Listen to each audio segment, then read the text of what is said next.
Ladies and gentlemen, a political analyst, Herman Manyora, was at Radio Generation today. And I want you to listen to what he said, and then let us analyze this together. It is Sifuna who has the most votes in the country today. More than even President Ruto? Yes.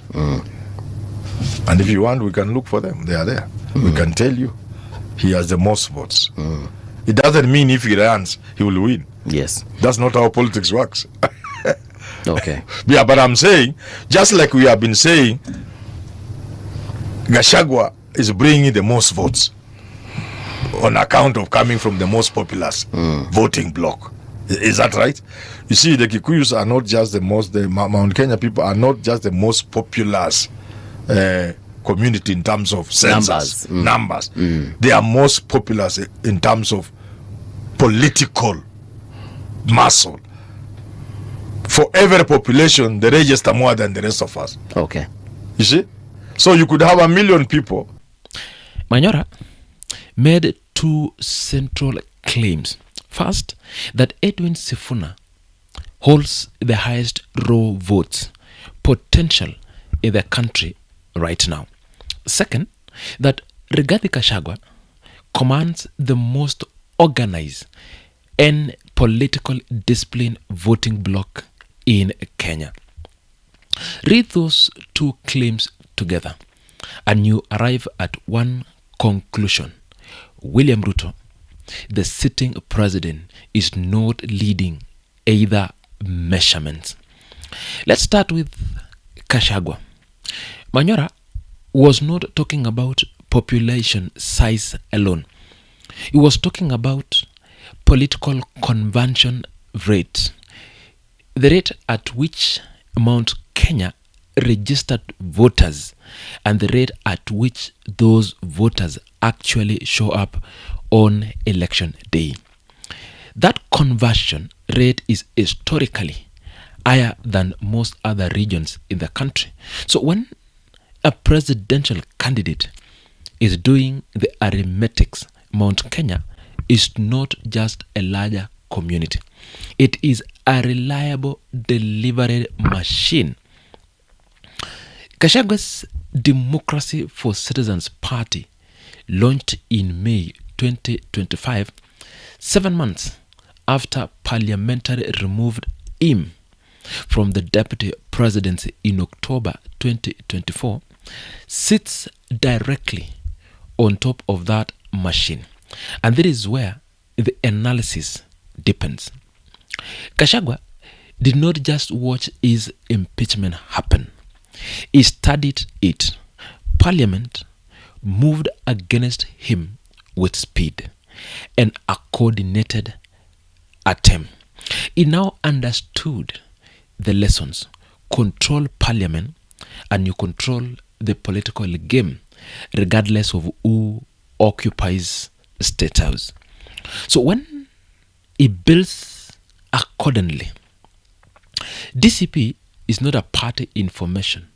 It is recruiting candidates, locking in members of parliament who now regularly vote against the government line and building structures across Mount Kenya and beyond. For every serious presidential candidate in 2027, he will have to negotiate with Gachagua. He is not seeking a seat at the table. He is building the table himself.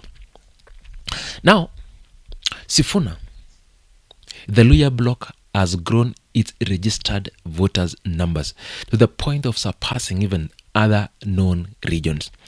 And add the Gen Z's generation of the young people radicalized politically by the 2013 finance bill protest, add the cross-community appeal of candidate position as the face of change. The same current that sustained Raila Odinga through 5 presidential campaigns before his death last year. Sifuna, whether by design or by circumstances, sits at the intersection of all three simultaneous.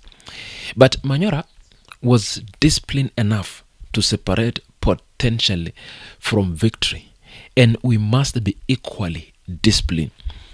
Kenyan's electoral history is full of candidates who have the numbers on paper and lost because the coalition fractured, the timing was wrong, or the opponent was better organized on the ground.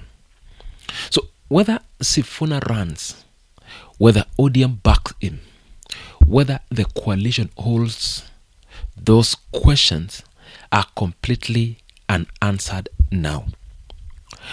Potential without structure is arithmetic.